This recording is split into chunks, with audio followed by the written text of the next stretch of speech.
All right. ETV Uganda, thank you so much for watching yonna gye musinzira okutulaba. Mwebale nnyo, mwebalire ddala. Embeera egenda etya eyo kansuubire buli kimu kitambula bulungi. Naffe gye tuli mpola mpola emirimu tugikwasaganya. Lunaku lwa 6 ennaku z'omwezi 3 mwezi gwa 10 ekitegeeza nti omwaka gutambudde. Twalina ebigendererwa bingi nze naawe simanyi oba gwe otuuseewako ebyo wagamba nti byojja okukola mu mwaka guno naye nga twesabire buli omu asabire munne nedda tetuggwamu maanyi newankubadde wabaddewo bingi ebitulemesezza ebya COVID-19 kikosezza buli omu so twalibadde nga tulowooza engeri gye tweddaabululamu ne tulaba nti tugenda mu maaso. Aaron Bobo nu kamera ndi ne muganda wange Kikomeko Abuddu ayeekolera bingi ebibaddewo tugenda kubanga tuwayawayamuko ku nsonga ezimu. Buchamani yakuba muyimbi munne Rock Giant omukulu oyo tuyinza omuyita hip hop legend nti y'omu kuba revolutionizing hip hop kubanga bw'otunuulira ndowooza ng'oggyeko bano baluku bataka underground ba Crazy Native Clear Cut Rock Giant yakyenyigamu awo 2003-2004 nakuba obuyimba bungi nnyo guno mulembe gwa balaasi tulina kola namanyi paka lasti n'ennyimba endala nnyingi ndowooza omukulu ono 2007 era ye yali best hip hop artist of the year mu awards ezaaliwo mu kiseera ezaali ez'amaanyi Pearl of Africa Music Awards omukulu oyo Rock Giant nenga wetwogerera embeera yaserebamukko nga bw'omanyi buli omu abeera ne ups and downs mu bulamu wetugenda okutandiikira ku Rock Giant tunyumyemuko ne muganda wange ensonga endala nnyingi tuyinza n'okugendako ku faamu ya mukulu Basajja Mivule gyagamba nti yatunda mbwa n'agitandika n'afuna ssente empitirivu ne twewuunyamu nti owaayi lwaki teyalundira ddala embwa kubanga tulaba nti mu kunnyonnyola kwe embwa zaali zifuna nnyo ate nga mu kiseera ekitono nnyo. Abudu Kikomeko yeekolera. Yes Janta. Ogamba otya? Ndi mirembe gyange. Mugamba mutya bantu bange. Wetuli mpola mpola ebitambula mu ggwanga simanyi oba ggwe byakusanzeewo biraba otya njagala tusookere ku Buchamani. Ye neggangayo oba n'ekikoosi kye bakoze fujjo ku muyimbi munnaabwe Rock Giant. Tereza muyaga munnaabwe. Bakoze fujjo ku muyaga munnaabwe. Tebaali yekozeeko ng'abayimbi. Tusookere ku kikolwa ekyabaddewo oba abaka video wakalabye nsubira wakalabye. Tereke salaba. Abula njagala tutandikire ku kikolwa ekyo. Njagala nga letunnagenda wala ku nsonga eno. Nsooke embuuzo oba ddala kituufu Buchamani ye president waki Waggeto banga kituufu. Then era mbuuze bannayuganda ekibuuzo nti omuntu bwe yeerayiza kuba president nga si president amateeka gamuvunaana gatya aga Uganda. Munnange nno mu Uganda wano bwe weerayiza kuba president nga toli ovunaanibwa omusango gwe bayita treason okulya mu nsi ki olukwe okulya mu nsi olukwe oba kye tuyita treason okisaavenga na bulamu bwo kalabba oba ne bakusiba mayisa okyegeera so aga ghetto eri side googera ki anti ghetto tewali mateeka mawandiike. Amateeka ga ghetto tuyinza okugamba nga amateeka agaaliwo edda bye twasomangako simanyi African Traditional Society. Sorry, atala ago sina amateeka ga ghetto. Kuba wano e Uganda ekigambo ghetto kyayonooneka. Ghetto nze nalooza nti be bantu ababeera mu ntobazi mu bitundu ebiri obubi ennyo. Wano mu Uganda ghetto yafuuka y'abanywi baaki banjaga. Kaakati omunywi w'enjaga omumulonda kuba president enkya ate n'omuzoleya manda bange olidde mu nsi ki olukwe wabula simanyi amateeka ge wamwe galamula ki. Waliwo yagambye nti teri tteeka lirina kuba ggulu wa ssemateeka wa Uganda bwe kiri era batuufu naye munnange nze kino ekintu nkitwala nga kubeera n'amaka gange. Bwe mbeera n'amaka gange mba n'amateeka agange waka naye n'abaana baba ate n'amateeka agaabwe weewaawo nga tegali mu constitution ya waki ye Uganda ya waka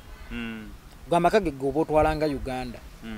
kati ate abaana ne bo baba ne busemateeka obwabo oba emikago like kinyakula wasanyako ku kinyakula oba buso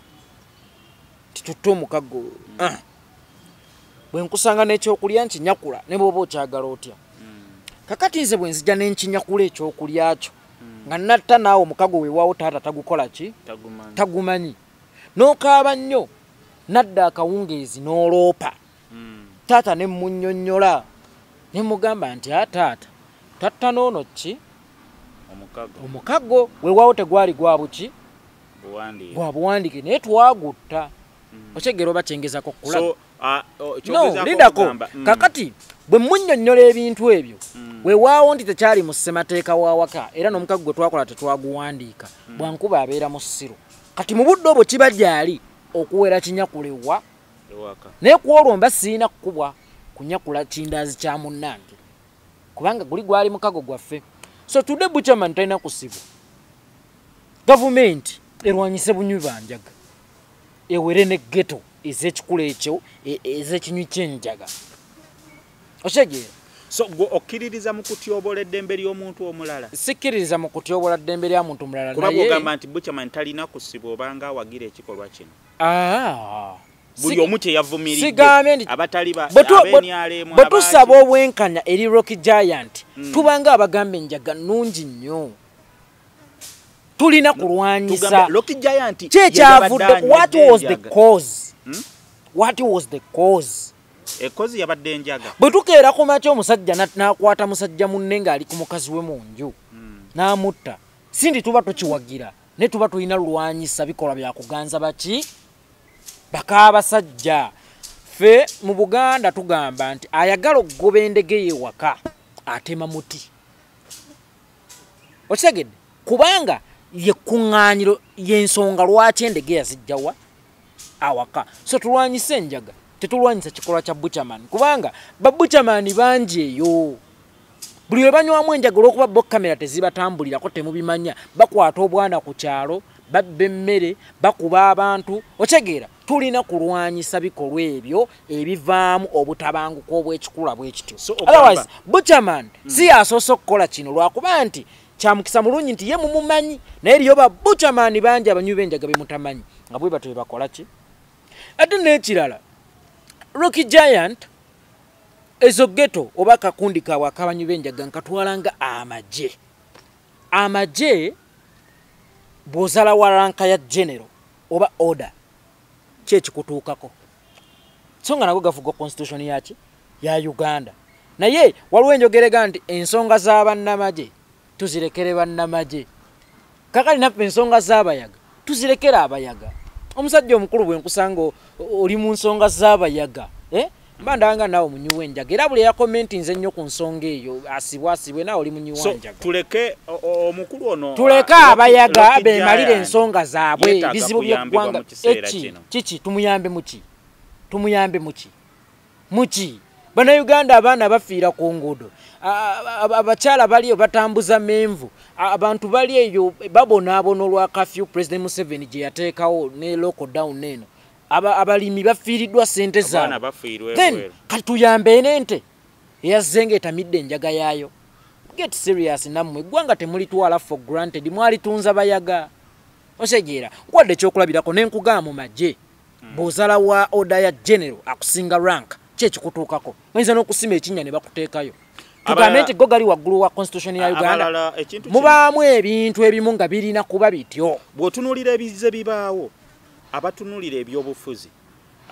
n'abatunuulira embeera mwe tutambulira abamu abalina ekigambo kye bakozesezza kino bakiyise political diversion nti bw'otunuulira akaseera ke tulimu ak'akazigizigi ak'akasaamyeme mu byobufuzi nti abali ku sayidi eri oludda oluli mu gavumenti abamu bagambye nti bagezaako okuteekawo embeera tubeere n'ebiboozibozi ebimalira bannayuganda obudde nga tusookera ddala ku kya omukulu basajja mivule yavaayo n'agamba yalunda ekibozi nga tonnatuuka ku mivulo tujja mukwatako ekibozi kikyusaasi mu mutima gwange bwe mba wakulonda Museveni oba Bobi Wine anti kati kiri bwe kiti ekiboozi kya Buchaman nkusiba ssente tekisobola kuwangaala nnaku nnya anti kiri bwe kiti kyembadde nkugamba nti bw'otunuulira Buchaman ekyabaddewo mu mawulire gonna owulira amawulire gaali badde na interest nene nnyo ku Rock Giant ajja abannyonnyola ekyaliwo Buchaman ne mukazi we baayogedde naye tewali yawulidde endowooza ya Rock Giant ng'omuntu okyagera ekintu ekyo kati ekintu ekyo bwe kyaliwo ku makya TV zonna zaakira ku makya ne zifuna Buchaman abantu bonna ne bavumira Buchaman kye yakoze naye n'olunaku lwa leero teri amanyi watuufu Rock Giant waali nekikuleetera endowooza nti waliwo abamu ne basobola kuba ne Balamu yavayo n'akivumirira Ashibaka n'agamba mwebale kusaba Rock Giant agenda kusinkana omukulembeze w'eggwanga abamu ne bagamba nti abasajja bano batandise omuzannyo gwabwe nga bw'omanyi nti Balamu alina enkola gy'akolamu ebintu n'asuubula ekintu kye ng'alina kyayagala okuggusa n'enjawulo. Nze ndowooza Rocky ensonga emuganye okugenda mu bamawulire akimanyi yasobya otegeera bw'osalawo n'osubscribinga ku kakawuti k'abayaaye k'abanywi b'enjaga olina okugondera amateeka kati ye yamanya nti yali alidde mu nsi ki olukwe ate ng'ensi eyo emulimu ki musaayi ng'era tayagala kunyiiza kabaka waayo oba pulezidenti waayo kubanga akyetaaga n'asalawo ku lw'obulungi bw'ensi ye ey'abanywi b'enjaga n'ava mu maki mawulire otegeera naye nga ne pulezidenti bw'anaasinkana Rock Giant which is okay kuba naye munnayuganda naye nze ndowooza bannayuganda abeetaaga osinkanibwa si ba Rock Giant tugambe nti pulezidenti alina nnyo byakkola tabana byakkola era nange bwe naaba nzimbye katooyi kange of course ajja kujja akaggulewo kuba ate kabbeeyi nnyo okusinga Rock Giant otegeera togenda kunkola ki. So what is the way for kati bw'otunuulira ekintu kino abantu bakitaddemu nnyo Balamu nga bagamba eno business ekintu kyabalidde andi kati Balamu alinga omutamiivu ku kyalo oba kaŋŋamba omubbi sijja muyita mutamiivu nti omubbi nga gwe buli ekibula ku kyalo mu butuufu nga gwe aba akibbe kati ekirala ne bwe kiribula nga abagwira be baze ne bakibba bagenda kiteekako ggwe Chegeera Balamu yeerabisizza nnyo kati musajja wattu ne kyataliimu tugumusalira ani yafunyeemu mwene embeera kuba bw'otunuulira ku side eri Rock Giant abantu mwabamawulire mmwe mwafunyeemu si Rock Giant si Buchaman mmwe mwafunyeemu Rock Giant bamusuubiza ennyimba ani kambuze wano kaye mwamusuubiza bimeka naggambye yagala okugoba ekinyonyi waka otema muti kwe bikuŋŋaanira otegeera wano kaye juzi we yabba akataala k'emmotoka ebusega baani abatamusuubiza bamisaki basimanya bamaama simanya baani simanya baani kaye ekizibu kye tekyali nnyimba kuba yazirina ekizibu kye yali mbeera ya buki eyamutuusa awo ye yali yeetaaga okusooka ottereza then tudde ku talent otherwise ali luddawa juzi nasanga mukyala kaye nomusanga mu tawuni awo Pretty Glow ng'omwana siwuusa anoonya bitaana anywa amazzi nempulira ennaku mu mutima ne nga bbawo no bamusuubiza bingi okyegeera so nze nandirowoozezza nti ebiseera ebisinga kye twetaaga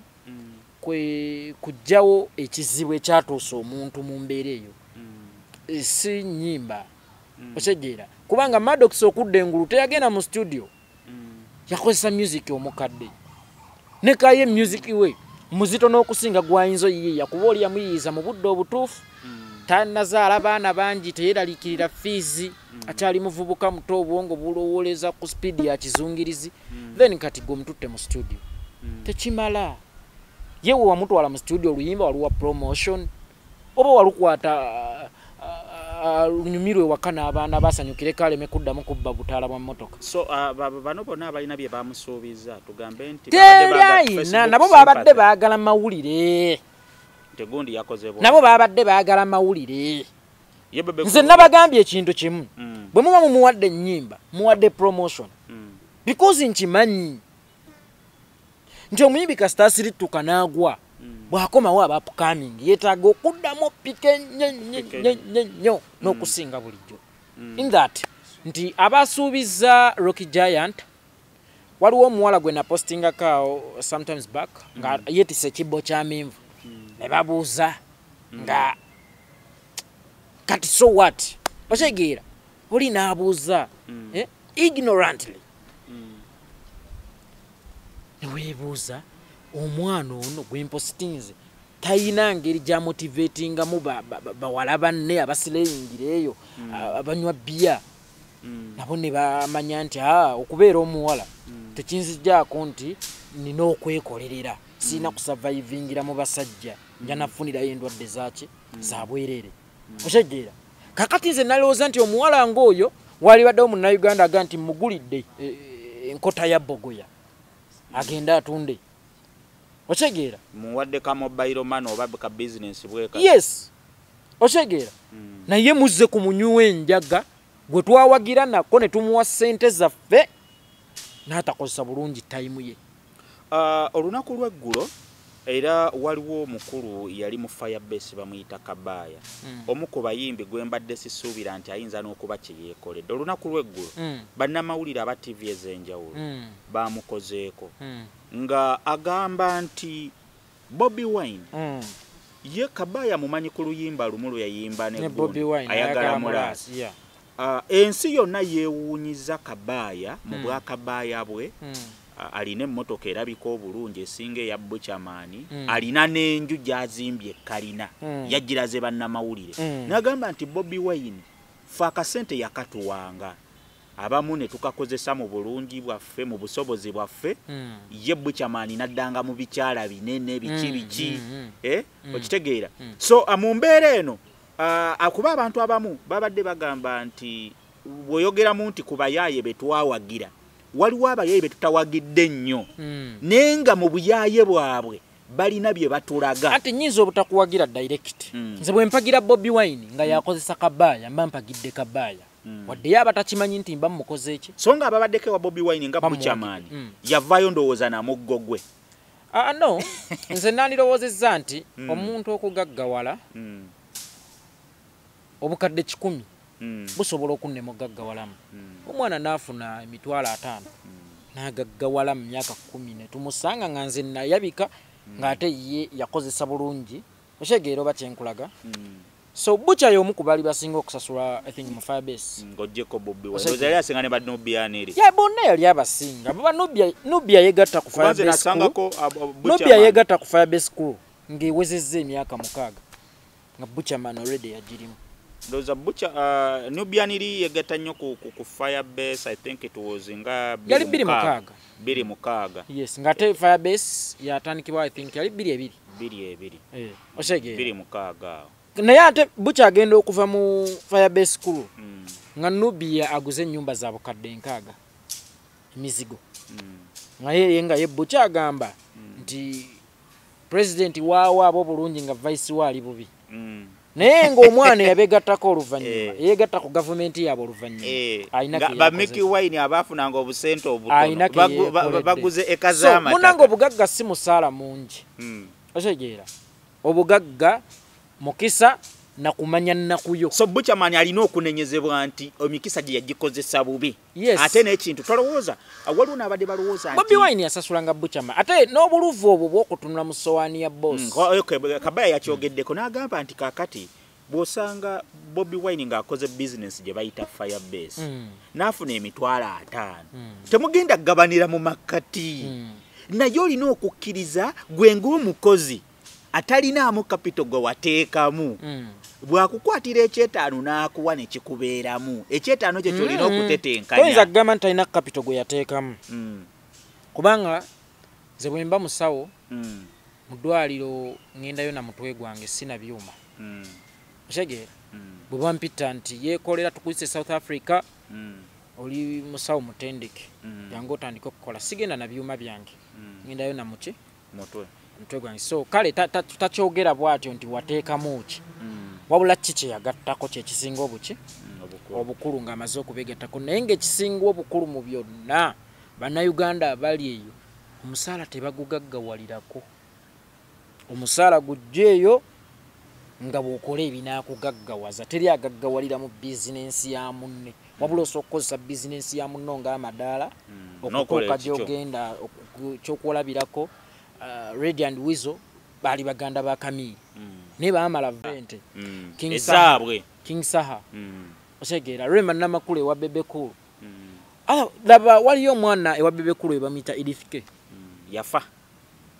yali so Yazikira. talented than Rema Namakula ndowooza naye because yalemera mu nkwawa za Bebekulu si kibi okulemerayo okay bw'oba olaba nga gwe olina kukozesebwa omanyi n'ekyo kisoboka ng'omuntu alina ye waliwo kubeera abantu abalungi mupakasi. mu kukozesebwa Yes, okay. Naye Rema Namakula okuva we yava ewa Bebekulu yaleka Edith K mayira akawumbi kalamba ate nga zakuka ku luguudo lwa ttaka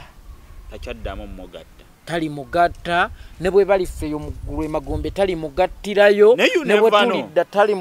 you never know what anti akati kiri bwe kiti kati nkuwa example muganda wange omanyi musical kiyinza okugaana abantu bakola ebintu silently Yeah. one of the things I would possibly give you as an example Anti nze njogera ku music. anti kyenkugamba I'm nti here to relation talk about music. no anti akati bwe tukola music as an artist okitegeera omanyi music industry bw'ogitunuulira nti industry ya showbiz tojja kuba na hit ng'otambuza bigere Of course I know. obimanyi ebya showbiz industry gye tulimu nti olina okuba nga osikiriza abakwetoolodde okitegeera so mu mbeera eyo ogenda kulaba nti mu mbeera eyo ogenda kulaba nti omwana akoze kyamaanyi mu industry w'amaanyi naye ng'ate mu bulamu bwe tebukyuse nyo ngenda kuwa example ya obulamu bwe bubo bw'amaanyi ng'oli w'amaanyi mu industry ng'obulamu tebukyuse either wali mu management ekubba ate ng'oli musiru nnyo kati obanga ssente wazikozesa ndagala kuwa example Banjoman muganda wa Bobby Wine musicale nyinza okugamba Banjoman takolangayo hit ne waliyo music we gwe yakolanga ndowooza oluyimba lwemanyi Kayondo waliwo n'ekiyimba awo ekirala Kalibo buyimba kale bwagiranga awo nga bubeera na kwa albamu za Bobby Wine no when you look at Banjoman waliwo n'abayimbi betuyita abanene wano nga tubaza abayimbi abalina kye balaga ensi mu bayimbi 10 abalina kye balaga ensi nga bakyenyumirizaamu era nga kyabwe nsuubira Banjoman oyinza okumuleeta ate nga waliwo abayimbi abafunye obutitimbe bw'ensimbi naye nga ssente bazinyumyako bw'otyo obanga agamba nti oba art industry industry esinga okugaggawaza mu Uganda tunuulire Banjo ssente yazijjawa Banjo tafunangako ssente mu ndongo ayinza okuba yajja mu capital no Banjo yali ayimba nga kajja katono weewaawo ng'era kakulya waka naye nga mukazi wa Banjo atambuza ebinyoobwa Banjo ng'abisiika kyala n'abitembeeya Banjo ng'abba amasannyalaze mu Kawaala amasannyalaze akamyufu Mulago Banjo yali mubbi w'amasannyalaze kakati n'ajjamu akasente n'atandika osuubula mbizzi n'atandika osuubula amatooke n'atandika ozimbazimba obuntuntu okitegeera so kati ekyo kyayamba nnyo Banjo okufuuka Banjo olwaleero gwe twogerako ng'omuki so si buli muyimbi nti ssente azijje mu kuki mu kuyimba ne Bobby Wine even Bobby Wine obugagga teyabujja mu music wabula yakozesa music ng'omulimu omukulu n'agenda nga ssente ze yajjeyo n'aziteeka n'akola mu business abalala kyebalemye abalala balowooza nti music osobola omugaggawaliramu okwegamba obugagga ne buweera nnyo kisoboka kuba kyo kyennyini kya bugagga wabula olaba Yuga Chick owa business esobola okuwangaala emyaka 10 bw'amala otunda emmere y'enkoko agenda n'azimba kalina y'abapangisa n'akola so leediyo buli business gy'olimu olina ogijjangamu n'ogera n'otereka otegeera so abayimbi wano mu Uganda tewali muyimbi asobola kubeera relevant for more than 30 years awangadde even 10 kizibu nnyo era awangadde tubalina endowooza era otunuulira abayimbi abadde successful so nti bamisa olaba radio yafa baagwa myaka 10 otegeera kikyentegeeza nti talent eno ebeerawo kaseera gikozese mu budde kubanga bwayo ekituufu kiri nti omutwe gukula Oshegera nga necha otuuka n'olwala ng'omuntu okuze nga tokyaswala bivvulu bya buli budde tokyaswala kukuba mikolo buli weekend oshegera mukozese bulungi time yammwe otherwise mugenda kukolimira abantu nze siri mwetegefu kugenda ku kawash ya muyimbi gwe nagulako tape nga kasiwukira bwe yalanga lwaki temumatira nagigula tesuubira nti sente zaddamu nsawo ya Bobi Wine zaali zize nga nkimanyi bulungi nti Butcherman yakolanga show buli Christmas Firebase crew yamuwa show emukono ewaabwe gye bamuzaala nga gyagiteeka oba yalinga ebiseera ebyo oba yalinga ku Kisumaali yali ekyali Kisumaali ne tumuwagira oshegera omuyimbi gwe nawagira omuyimbi gwe nafuwako ku stage ng'okyayokya nabagamba mulinga taxi bw'oba tokyalina kyompa sina kyenkwetaaza ente takyampa mata ngisala n'enjirya supu eba tekyalina kyekola ki kyengasa oshegera so omuyimbi gwe nawagirako gwe nagulako tape gwe nagattira ku talenti ye muganda wange bw'olwala sijja kukusondera era juzi nalabye Lord Fred Sebata ng'akaaba oshegera simanya from tycoon to beg oba akatambya kwa kalaba we yali ku TV ya Kabaka bino baita chakalira mu ddiro lyo amala okuyimba akaaba nenga mirundi emekaje nekubye ku Sebata yafune mu music we oshegera ekintu ekyo Sebata yalemu okumanya ekintu kimu nti ye muyimbi ne waliwo abalina okumulaga eno gye tuli olwaliro nti ensi ndala mulembe sigwa akutunda ki tape waliwo abagezi abali mu mulembe guno ate gwe yalumbagana toyina kwewala tukulyemu n'olwokuba ye Sebata tayagala amulyamu tayagala kumulaga butya bw'ayinza okukola mu music we nga nange bwenfunamu akatono oluvawo ngadda ku TV okaaba sajja okaaba otya ng'olina tape ezisinga amaanyi mu Uganda okaaba otya ekintu ekyo nabadde nkyogerako there is a certain friend gwe nabadde nkubaganya naye ebirowoozo naye aludde nnyo mu kukwasaganya bannabitone nagamba abayimbi baffe baavu kubanga basiru abayimbi baffe nagamba nti otunuulira omuyimbi ate tebakkiriza nti otunuulira omuyimbi ng'alina ekitone nnyo Facebook page eri mu bantu 6,000 abamu bali mu 10 abamu 2 abamu 3 naye nga talina kakadde ka nsimbi n'agamba nti abayimbi baffe babalamu kye tuyita branding nti bw'otunuulira omuyimbi nga Jose Chameleone yandibadde nga alina edduuka eritunda ebintu bya Chameleone sweta ngatto mpale butambaala kakali buli muwagizi wa Chameleone example gye twabadde tukubaganyako ebirowoozo ne tuleeta Bebe Cool nti Bebe Cool yakwatagana ne Cleberson Cleberson akola ebyo ebintu bya brand ya Bebe Cool yagirinako brand ya Bebe Cool nti bw'otunuulira nti Bebe Cool akolaganye ne Cleberson for over 10 years okuva Bebe Cool yatandika okulabuka okitegeera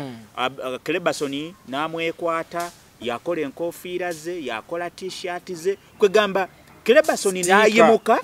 ne Bebe Cool naye n'ayimuka ebintu bya Bebe Cool obisange wa Cleberson amutundira naye n'agamba nti ekyo idea yo giraba osobola ogiwa omuyimbi oba Rema oba Wizo oba Eddie Kenzo naye bw'ogimuleetera olw'okubanga alaba nti alina obusobozi obukikola okola naye wiiki emu n'akugoba so nga mu nsi muno tuliwo okweyitirako so nga onogai ne tugamba nti abayimbi bano nti bw'otunuulira katugambe tewali muyimbi yali akoze hit nga talina bagoberezi bawera 1,000 nogamba nti kakati kwata omuyimbi olaba nga Lokija nti bwe yabaddewo singa tulina abantu abanyo okubrandinga obulungi wali baddewo akoze t-shirt za Lokija nti nga 1000 n'agamba nti mu kifo ky'okuwa Lokija nti sente ez'obwereere nkoze t-shirt 1000 za mitwalo 5 mwena abagamba era abalowooza nti mwagala nnyo Lokija bwe kibanga kituufu nga mumwagala t-shirt zizino 1000 tuzigule sente ezivaamu tuze Lokija nti engulu tumuzimbiremu akayumba oba tumukolere business Lokija nti teyeetaga kudda ngulu musical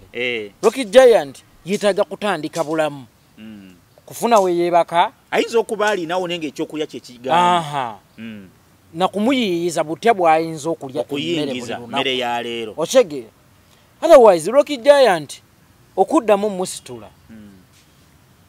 oba osobola okufumba emmere yakonye nejja nenga kino twakirese nti tetugenda kulinda ba Rock Giant balala bayimbi balala kubayisanga Rock Giant nene tugamba nti abayimbi lwaki tebatunuulidde nnyo kwebrandinga abawagizi baabwe ne babajjamu akasente nga tebabaguziza music nze njagala ekintu kimu omuyimbi kkiriza nti weewaawo gwaliko neera waliwo abalina okukulyako ate kkiriza nti abayimbi abasinga temwasoma n'abaasoma ne bw'oba wasoma ne bw'oba mwasoma buyo no batobimanyi mweno tale mweno field waliwo abaana abatakwata kazindaalo naye nga babasinga okukola ki okutegeera bwenkeera ku makya ne nkubira Sebatta Fred essimu namukubira Sebatta emirundi mingi namwesibako ne mubuuza Sebatta gw'okimanyi nti ku buzito bwa music waalimu akakadde buli mwezi ku YouTube nti aha nyinyonnyola nenkugamba ekirala nti Sebatta wali olidde ku ssente ziva mu kukola tune zinaba wanuka zempulira nga nkubidde omuntu Sebatta tokyetaaga powerpule radio ezikuba music okitegeeza zimwetaaga zikusasula bw'ogenda ewa Sebatta mwogere ku bizinensi eyo asooka kukubuuza olinamu mmeka nga yetasoose kwebuuza yakuwadde mmeka ku idea ogenda mufunamu mmeka okitegeera ekintu ekyo so oluusi abayimbi baffe bo balowooza nti omuyimbi alina kufunira ku stage wokka that is why aba Nigeria ate bo bagagga nnyo wano mu Uganda tukaaba nnyo ekigambo copyright waliwo omuyimbi omuto tukaabye nnyo copyright okitegeera naye nga ate n'ekigambo copyright mulabika temunnayigayo bakinnyonnyola copyright nze mu kulowooza kwange eyinza okulwawo okunyiikira olw'okuba nti bannayuganda olwedde baamanyira ebintu byobwereere naye kati ng'abayimbi omuyimbi bw'obeerako kati ngenda kuwa example ya John Black John Black inspirinze abavubuka bangi nti ne bwe wandibadde okoze sleeveless za John Black omutwalo gumu osobola zitunda mu time eno nga gundi takola just a matter of kufuna designer wane Kampala n'omugamba omanyi nemukwatagana muteeka omukono ku t-shirt 10 ojja kumpanga 20% 30%. Olaba dirisa we yavire bweru dirisa Kenzo. We yavire bweru awo mukyala bamaze semyekozo. We yakomera we twamukimire entebe. Awo ne bwe wali genze ne t-shirt 10 ku kisaawe za wali ozitundira. Wali just zitundo ozimalewo. Oshege kwa buli omu yali yagadde omulaga omuki. Ate muteekawo n'akakwakulizo nti buli media house okujja okukwata Kenzo naye ino okuleeta okugulayo ku t-shirt. Kubanga nabo tuli business yaabwe nabo babafunamu si guggo kukeera nondaga ku kamera mba nkufunamu fa waliwo omuyimbi omu gwe njagala okuwa credit ne management ye omuwala ono Kapakati oyo omuwala ali underrated n'alina ekintu ekyenjawulo nti right now ndowooza ye muyimbi ali branded ng'alina byatunda ate ng'olinawo obisanga yakola website ye bw'oba oyagala t-shirt ze bw'oba oyagala ennyimba ze oba ekitegeera ekintu ekyo nti olaba nti tannabeera nnyo mu bantu tannalya nnyo ssente walituukira okuba ow'amaanyi ekyokukola ali bakimanyi olwedde yakola dde ebintu bye nti kakati bw'oyagala bijampa bye bijampa mu budde buno ajja kubyeyambalira babigula teri ayinza byambala ajja kubyeyambalira naye nga kirungi nnyo kyakola nti walituukira mu level omuntu wagambira nti kankwate 15,000 ngule ejjampa ya Kapakati ajja kuba amanyi ekyokukola. So what is the way forward? Kubanga abayimbi baffe tebagenda kuddamu kati kuyimba naye ng'ate beetaaga ssente obulamu bwabwe bwa bbeeyi. Abayimbi mulina okusooka okukkiriza nti kana akaseera kabasomesezza weewaawo bangi abatagenda kudda nga bogo muyaga gubakoze eki gubatutte naye omuyimbi promoter njagala aba generation egenda okuddako kuba bangi abatagenda kudda kusegeera njagala generation eddako kino kibenga kyakuyiga nti munnange eno business twali tumanyi nti ebaawo lubeerera naye omuyaga gwakubye emmeeri for the first time naffe omuyaga gwatukoze eki gwakubye at industry ba promoter babonaabona abayimbi bakola ki babonaabona naye tukoze tutya bw'omala okuyimba mwami Kavuma n'akuwa miliyoni 10 akutegese oba gutujja ku Freedom City oba wa munange miliyoni ezo 10 bw'omala okujjako emisoso n'emisolo nesiroza nti basasula emisolo bw'omala okujjako emisoso yo gyonna ttiimu yo n'ofissawo miliyoni zo 5 ne begaba 3 nga tonnalowooza kugula mmotoka ya buyonjo egenda okunywa ssente sooka olowooze n'abeerawo ntya kyekigenda oliikiriza emmotoka eno erina kyengattako oba erina kyentoolako mukitegeera mwemanyiiza okugula amataka akasajja ka lutalo ako mukalabireko bingi mwemanyiiza okuzimba amayumba ate mwemanyiiza okukola ngayo ku zi bizinensi zemuyita ez'abantu ba bulijjo nina mukwano gwange kyamani w'abayimbi ba Kadonkamu DJ Kikofiira nkutumiddeko much respect omusajja oyo si muyimbi w'amaanyi naye bwe yatunda teepu ye bagiyita omuwala tandaba oba olujjukiro oluyimba olwo erabawo naye nze tandabawo mazima ddala omuwala tandabawo nga si amannyo yagiguza gayi bamuyita Mukubira oba akyali mulamu simanyi oba Mukubira akyali mulamu kitegeera Mukubira omumanyi ndowooza kaakati akasente ke yafunamu n'atandika bizinensi y'emidaala gya capati nga bawalukagga banyooma otegeera n'atandika bizinensi y'emidaala gya capati mu Kampala ndowooza buli kitundu wano mu Kampala Makindi ewa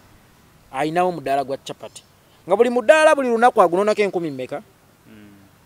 5 n'ayingira ne bizinensi y'ebigaali ebyo bibapangisa oba 10 mu wino munange of recently nali naye awo ku kalenda ne wajjawo bayimbi banne besigenda kwatuukiriza mannya nga baagala bawula buli omu miliyoni mmeka naye nga bamusinga hiiti ez'amaanyi naye because bo tebasobola kukola bino bibalabanga ebyabaki Kikofiira n'aŋŋamba yeekolera nkubuulire emirimu gino abantu bwe banyooma ate mwe muli ssente ate weewunye jjo ne bwe zigwa gwe togwa osigalawo kubanga ogiteekamu kitono n'ofunamu ate ne gireeta weewaawo kiba kitono naye nga ne bwe giba gigudde osigala yeggwe Kikofiira naye bo baagala bw'aba asazeewo okukola bizinensi akole kati ngeno Bebe Cool gye yakoledde mukyala we ya fashion Bebe Cool yakola ya cake waliwo ya fashion gye yasooka okukola ku Garden City mukyala we tomanyi alinawo edduuka ly'engoye ng'alitaddemu obutitimbe nemupa lowooza atundawo bulungi bwe paka lwe yayiga okukola keeki n'aziteeka mu kigala gye abantu kye baavuma naye ng'ebweru apaakinze emmotoka ya bukadde bimeka 2 kye bayita bizinensi tofaayo ogitaddewa faayo ereese eki. Okay, ETV Uganda, thank you so much for watching. Tubadde tuline muganda wange Abdu Kikomeko yekolera Aaron Bobon kamera. So nga tuwumba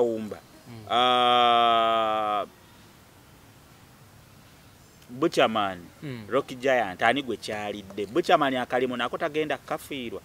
Ensonga saba yagamuzirekera abayaga bisotinge first of all nakalimu koyogerako simanyi oba bwe kali osegeera atulage offer letter. Atulaga offer letter anti omulimu guguno tugukuwadde. Byali bigambo president yali asanyuseemu. President ngalonda ba advisor tabalondera ku mikolo. Ono mufudde kino nedda siwe batwe balonda ba advisor ate siwe batwe baddukanye eggwanga. Oshege. So kusanyusa abantu be yali azzeemu. President akimanya alwana n'abayaayi. Kakati naye abakuba kiyaayi. Wabula ekyennaku nti ate bano be bazannyisa emizannyo gy'ekiyaayi balowooza bituufu. Osegeera? Full figure presidential advisor. How? Okay. Advising ani ataswana ku advising mutabani wange omuto tigenda ku ssomero. Njagala presidential advisor oyo mukole ekintu kimu. Ayite omwana aganye okusoma. Tulaba basobola okumu advising ebigambo ebimuzza ku ssomero. Awo tumanyi nti asobola ku advising omukulembeze gwanga. Toleetanga mpuuta zammwe nammwezo. Okay, thank you so much. Yonna gye twatandikidde Word XP is my name. Tubaagala nnyo, mwebale nnyo kutugoberera, kutulaba abali mu United Arab Emirates, Dubai, Abu Dhabi, Alain, abali Oman, Bahrain, Jordan, Saudi Arabia. Mwebale nnyo, mwebalire ddala. Abali e Uganda wetu mukono, abali e South Africa, abali mu Europe, ensi zonna awo.